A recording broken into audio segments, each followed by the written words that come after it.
Selamat petang dan selamat sejahtera semua. Okey, hari ini saya akan sambung semula pembelajaran kita yang tertangguh last week. Okey, saya minta maaf banyak-banyak kepada semua pelajar sebab yang lepas ada masalah sikit dari segi line. Okey, so untuk yang hari ini saya harap dia lebih proper.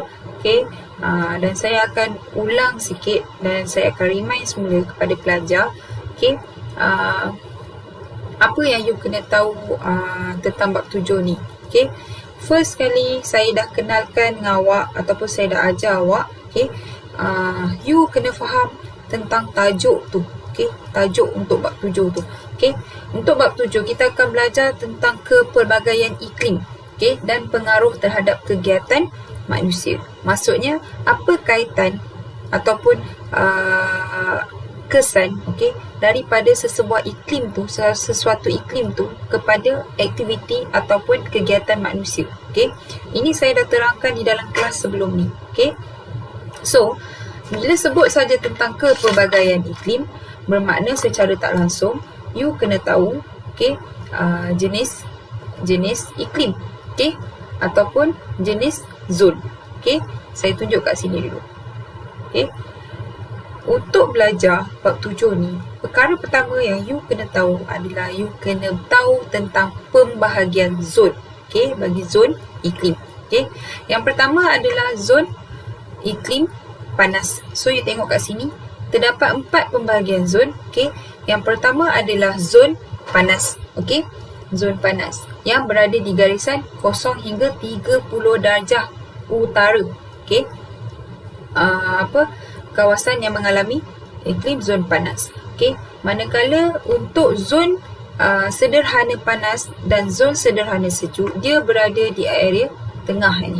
Okey, dan you boleh tengok kat situ, iaitu daripada 30 darjah utara sini sampailah kepada 65 darjah utara. Kat sini tak ada tulis okey, tapi saya sebut saja. So untuk bahagian sini, okey, ada 2 jenis zon iklim yang berbeza. Okey, next terusnya adalah yang paling atas sekali ini, iaitu 65 darjah U sampailah 90 darjah U. Kita boleh katakan dia sebagai zon sejuk. Okey, so apa yang ada kat sini? Okey, you boleh tengok sini. Okey, saya tunjukkan kat sini jenis iklim. Okey, so dia ada kaitan dengan jenis iklim. Okey, setiap zon mempunyai iklim yang berbeza. Okey, sebagai contoh zon panas, you boleh nampak kat sini. Okey, dia sini tunjuk kawasan zon panas. Okey, terdapat 3 jenis iklim di kawasan zon panas. Okey, ini pelajar semua memang kena hafal. Okey, so yang pertama iaitu iklim khatulistiwa. Yang kedua adalah iklim gurun panas. Dan yang ketiga adalah iklim monsun tropika. Ketiga-tiga iklim ni mempunyai perbezaan. Okey, yang ni kita boleh tengok nanti. Next, bila pergi sahaja kepada zon yang seterusnya, okey, kita pergi kepada zon sederhana panas terlebih dahulu atas ni. Okey, zon sederhana panas ada 3 jenis iklim yang berbeza. Okey, yang pertama iaitu iklim Mediterranean. Yang kedua adalah iklim steppe ni, dan yang ketiga adalah iklim China. Okey, dia ada 3 jenis iklim. Okey, next, selepas zon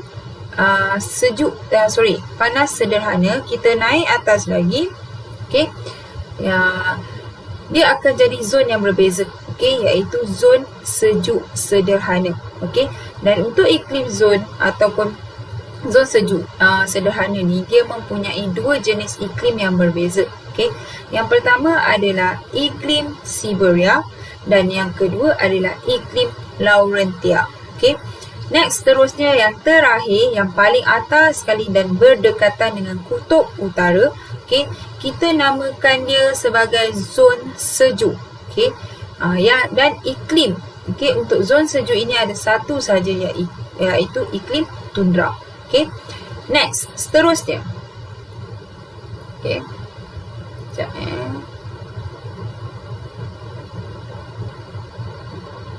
Okey, seterusnya kita akan tengok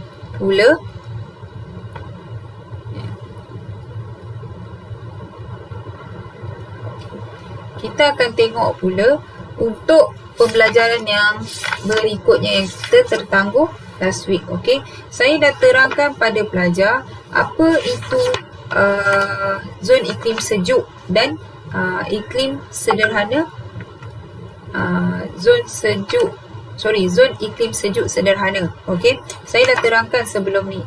Kemudian untuk hari ini saya nak sambung untuk 7.5 muka surat 114, okey, iaitu zon iklim panas sederhana. Okey, zon iklim panas sederhana. Okey, kalau you tengok buku teks, okey, you boleh tengok buku teks. Sekejap, saya buka ya. Okey, so nampak kat sini. Okey, untuk zon iklim panas sederhana, dia fokuskan kepada iklim China. Okey, so kita tengok pilih satu iklim lah. Okey, iklim China. Okey, so kat sini, okey, bagi iklim China, saya rasa saya tak perlu terangkan detail sebab pelajar-pelajar boleh nampak kat sini, dah boleh baca sendiri. Okey, kawasan mana yang mengalami iklim China, okey, suhu dia berapa, okey, suhu ni you kena tahu, okey, suhu musim panas berapa, suhu musim sejuk berapa, okey, ini you boleh baca sendiri dekat dalam buku teks.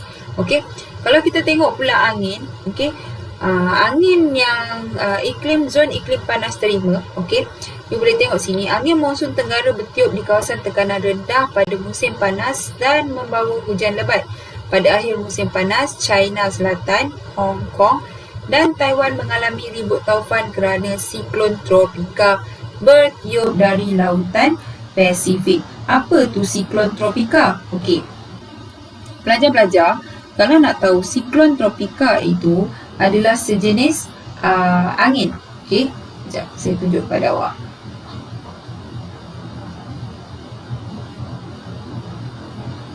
Okey, siklon tropika itu adalah pusaran angin. Okey, ini kita panggil dia siklon tropika. Ataupun kalau you nak lebih jelas, dia adalah berkenaan dengan puting beliung ataupun ribut taufan lah. Okey, so kita panggil tu siklon tropika. Okey, next,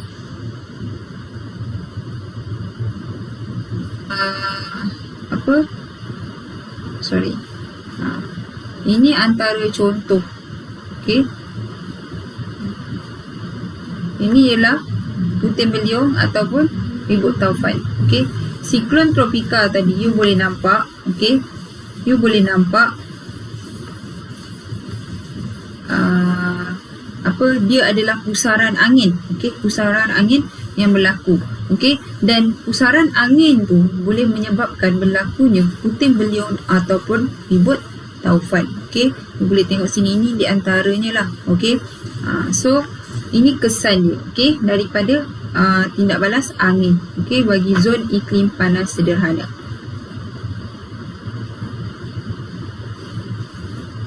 Next, kita pergi semula pada buku teks. Okey, so you boleh tengok kat sini.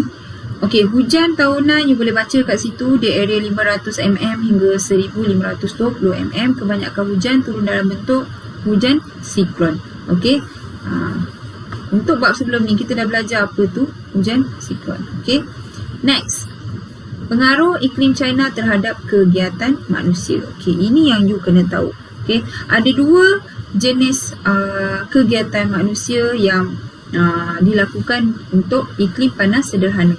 Yang pertama adalah pertanian dan yang kedua adalah peternakan. Okey, bagi pertanian, okey, penanaman padi dan gandum merupakan sebagai sumber makanan penduduk. Okey, maksudnya dia sumber makanan utama bagi penduduk. Lokasi kegiatan dia you kena tahu. Okey, pelajar-pelajar boleh gariskan kat sini.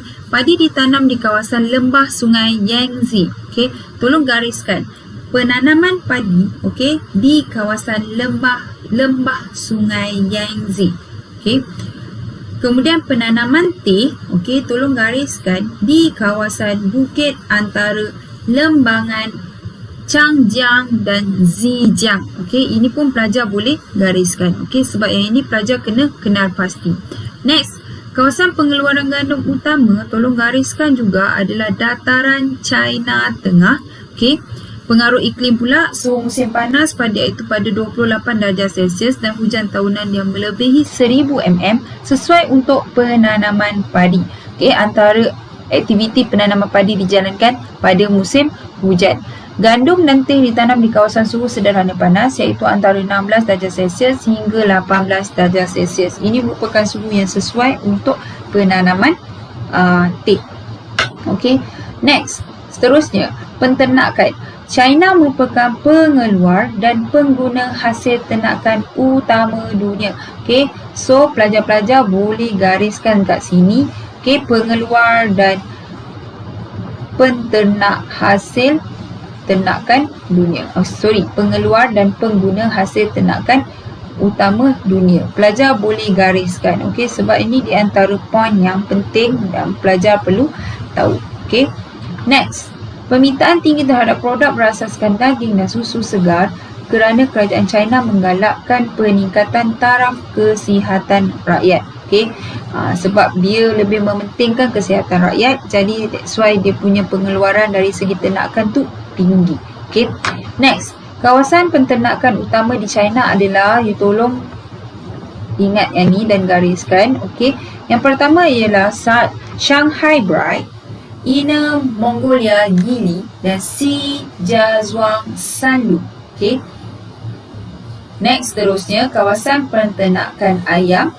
Okay, tolong gariskan juga yang ini adalah di Shandong. Okay. Kawasan penternakan Qinzi, okay, ada beberapa kawasan yang penting, gariskan juga, iaitu di Hunan, Henan, Shandong dan Anhui. Okay. Pengaruh iklim, suhu musim panas yang sederhana iaitu 28 darjah Celsius dan suhu musim sejuk kira-kira 5 darjah Celsius sesuai untuk kegiatan penternakan lembu. Okay, penternakan dijalankan di kaki bukit kerana suhunya lebih sejuk. Suhu dingin menggalakkan pertumbuhan rumput untuk makanan ternakan. Jadi kebanyakannya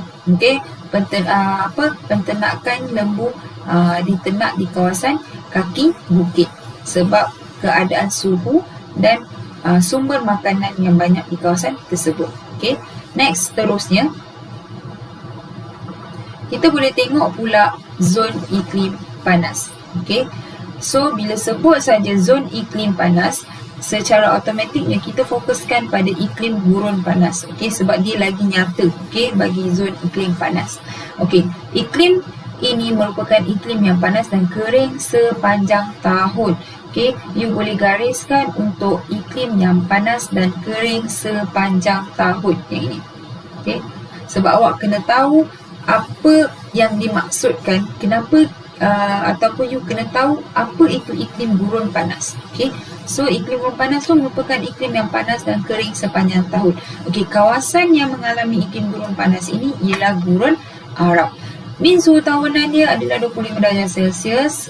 Musim panas dia akan jadi sangat panas, iaitu antara 32 hingga 36 darjah Celsius. Ini you boleh gariskan sebab merupakan poin-poin penting juga. Okay. Suhu musim sejuk dia adalah sederhana sejuk, iaitu kira-kira 16 darjah Celsius. Okay. So you boleh gariskan ni. Okay, julat suhu tahunan dia adalah 17 darjah Celsius hingga 20 darjah Celsius. Okay. Ini di bawah ni ada dua fakta yang you kena tahu reason ataupun sebab kenapa di kawasan gurun panas ini mengalami suhu yang tinggi dan pada waktu malam dia akan penurunan suhu tu secara mendadak menjadi sejuk. Kenapa? Okey. Cuaca pada waktu siang panas dan boleh mencecah sehingga 40 darjah Celsius panasnya itu. Okay. Kerana kekurangan litupan awan yang menyebabkan pancaran matahari terus ke permukaan bumi. You boleh gariskan ini. Okay. Ini adalah reason utama ataupun sebab utama kenapa kawasan gurun panas menjadi sangat panas, okay, pada waktu siang. Okay. Sebab dia kekurangan awan. So, cahaya matahari tu dia boleh direct terus ke ke kawasan ataupun permukaan kawasan tersebut lah. Okey, dan awak boleh tengok dekat sini. Okey, sekejap saya tunjukkan.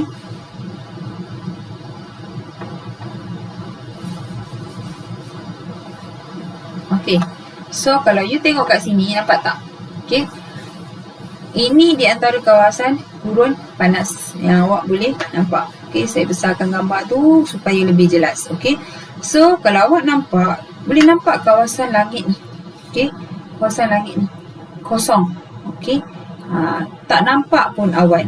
Okey, itu salah satu sebab kenapa kawasan gurun panas ini dia menjadi antara kawasan yang sangat panas. Okey, sebab bila waktu siang saja matahari ataupun cahaya matahari dia boleh direct, okey, direct terus kena kawasan permukaan. Okey. Ini satu lagi gambar. Okey, dan you boleh nampak litupan awan tu, okey, sangat kurang di kawasan gurun panas. Okey. Next.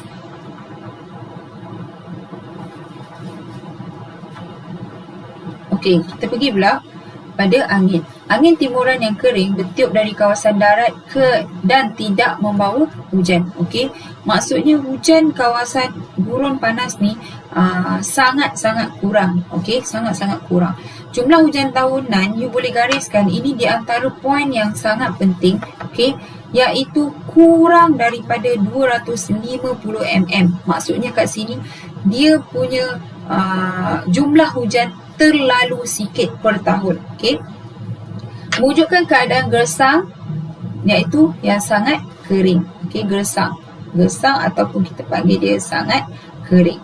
Okey, so you boleh gariskan tu, gersang dan sangat kering. Okey, so you boleh tengok sini sebagai contoh yang gambar saya tunjuk tadi. Okey, nampak? Bila you tengok saja kawasan padang pasir, okey, air pun susah nak jumpa, keadaan dia kering. Okey, dan satu lagi you boleh tengok lagi kawasan ni. Okey, penanaman pokok kurma dia. Okey, so boleh nampak kat situ dengan jelas lah. Okey, next kita pergi kepada, okey, nanti kita akan tengok lagi gambar ni. Kita pergi kepada aktiviti ataupun kegiatan dia. Okey. Okey. Untuk kegiatan penduduk ataupun manusia di kawasan gurun panas ada dua yang utama, iaitu pertanian dan penternakan. Okey, kalau you sini boleh tengok untuk kegiatan pertanian, penanaman pokok kurma secara besar-besaran untuk mendapatkan buahnya. Ini adalah tanaman utama di kawasan gurun panas. So, awak boleh gariskan yang tu. Okay? Bila sebut saja gurun panas, bermakna tanaman ataupun tumbuhan yang ada di situ adalah tumbuhan kurma. Okay? Pokok kurma. Okay? Lokasi kegiatan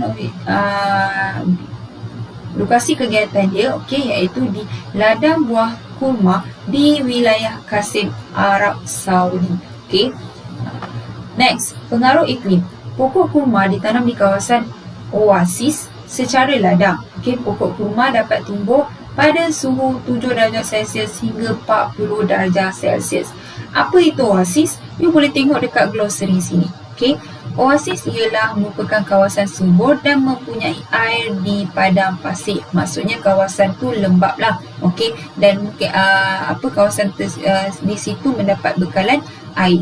Okey, jadi baru boleh tumbuh. Dan kalau awak tengok kat sini pokok kurma dia dapat tumbuh pada suhu 7 hingga 40 darjah Celsius. Bermakna kita boleh tahu bahawa pokok kurma ni merupakan pokok yang tahan pada suhu, okey, ataupun cuaca. Okey, sebab you tengok sejuk pun dia boleh, okey, panas pun boleh. Okey, next, penternakan. Okey, untuk aktiviti penternakan, kegiatan utama dia adalah unta, kambing, biri-biri dan lembu.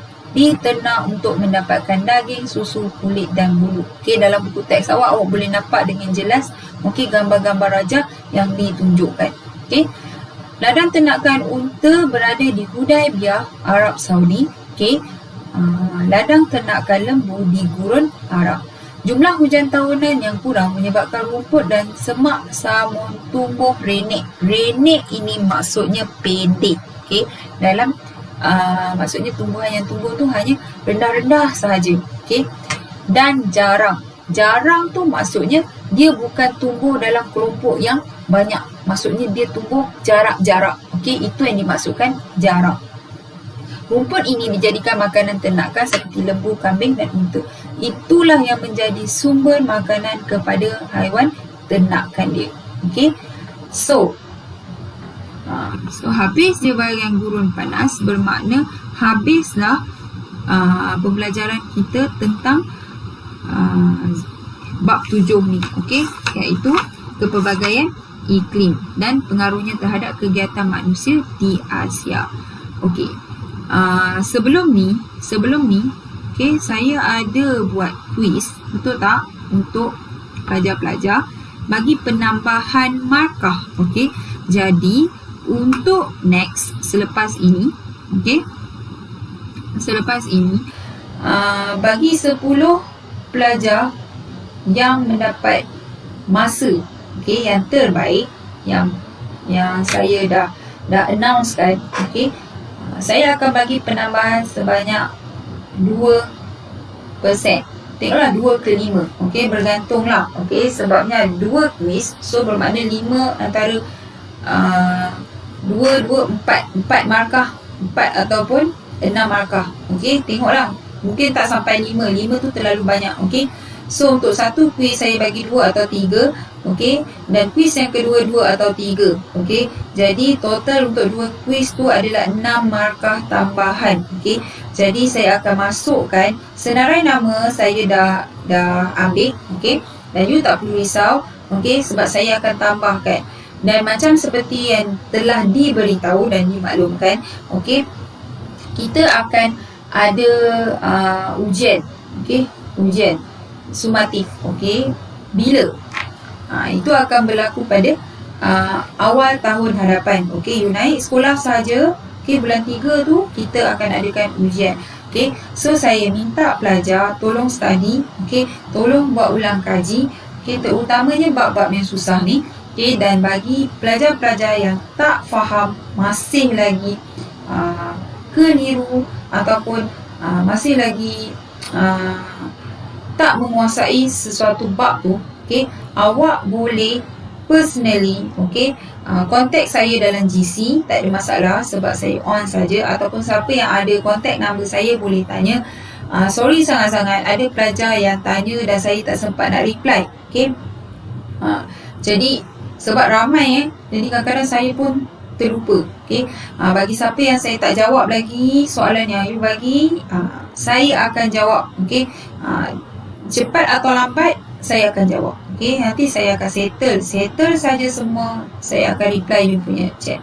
Tentang folio, you jangan risau, saya akan tanda secara berperingkat. Sebab buat masa ni saya tangguhkan dulu dari segi penandaan, sebab saya fokuskan kepada online, kelas online. Sebab saya gunakan YouTube live sebab kita punya ahli terlalu ramai. Last week pun problem. So untuk next seterusnya, untuk kelas yang seterusnya, saya akan buat GC sahaja. Dan saya ada quiz, yang saya tinggalkan untuk you jawab. Fokus kepada quiz itu adalah bahagian A dan bahagian B. Bahagian C saya tak fokuskan lagi. Mungkin kita untuk kelas yang akan datang, kita akan fokuskan untuk bahagian C. So sampai di sini saja ulang kaji kita. Kita akan jumpa lagi tahun hadapan. Terima